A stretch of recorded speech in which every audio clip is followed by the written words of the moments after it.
From KTAL TV, this is News Center 6 Night Watch with Dale Hoffman and Jennifer Andrews. Ron Young with your weather and Daryl Rabouche with sports. Hi everyone, thanks for joining us tonight. A very emotional start to a community meeting in Bossier City tonight.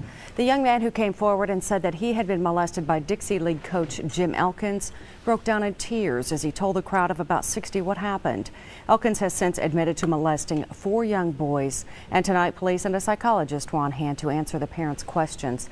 The now 19-year-old said after years of agony and trying to hold it in that he realized it just wouldn't go away, and he feared that each passing day could mean another victim. He said he has been haunted by nightmares for years and that the truth needed to come out. Chief Danny Dyson told us the boy's character was a driving force in tonight's speech and his coming forward.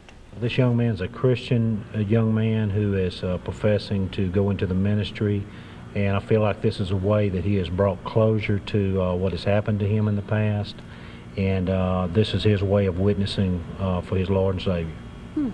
Okay. Meantime, Dyson says 5 new charges are being filed against Elkins and that he thought Elkins would surrender tonight, but he understands from Elkins' attorney that he is in a local hospital. Dyson said Elkins will be arrested soon. 2 bodies were pulled from a well north of McNeil, Arkansas today, confirming what lawmen had suspected for some time, that a couple of people might have been shot during a drug deal. Sheriff Wayne Tompkins told us rumors of a shooting had been going around town for more than a week. Been getting rumors and some talk on the street and started investigating, following every lead we could find. Been up in this area for 4 or 5 days now, this actual area. And last couple of days I was able to just put together some information that led me to this particular place. Tompkins says one of the victims had been shot once in the head. No word on the other victim, but lawmen told us they have a couple of suspects in mind and anticipate bringing them in sometime tomorrow. You could get swept up in a drug sweep even if you're clean. It's called the drug loitering law, and you could end up in the Bossier City Jail if you were in the wrong place at the wrong time. News Center's Michelle Sampson shows us how that works. I know, that's your dog. Another drug bust in Bossier City. This time, 7 people were arrested, most of them charged with drug loitering. Drug loitering, what that is?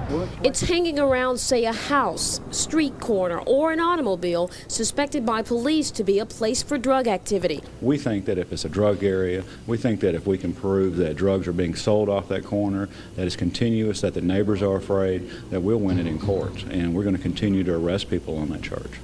Tanya Dillard, who called police and complained about drug activity in her neighborhood, was herself arrested for drug possession. Explanation? But I'm in my own house, baby. What I do in my own house is my business. Understand? I ain't buy. Did I sell it to y'all? Did I buy this from y'all? No, I ain't buy it from none of y'all like that. Tanya says what is relevant is that hordes of people stand on street corners and in between buildings selling crack cocaine. I put my fence up. All I can do when I first moved here, I kept on, calling the law, telling them, they out here, they standing in there and they sit right. They told me long if they just talking or whatever they doing, it's no problem, right? I think it's right for the police to enforce the law to keep drug trafficking down in neighborhoods. Bossier is the only city in this area that has a drug loitering law, and police say the idea is to send out the message that drugs will not be tolerated in Bossier City. We just don't get information that, hey, there's a crack house there, and we all jump in the car and run over there and kick in the door. We do our homework. We're going to surveil the place over a couple of days. We're going to send undercover officers in there and buy drugs. We're going to know who the players are and know what's going on. So far, Bossier City's drug loitering law has not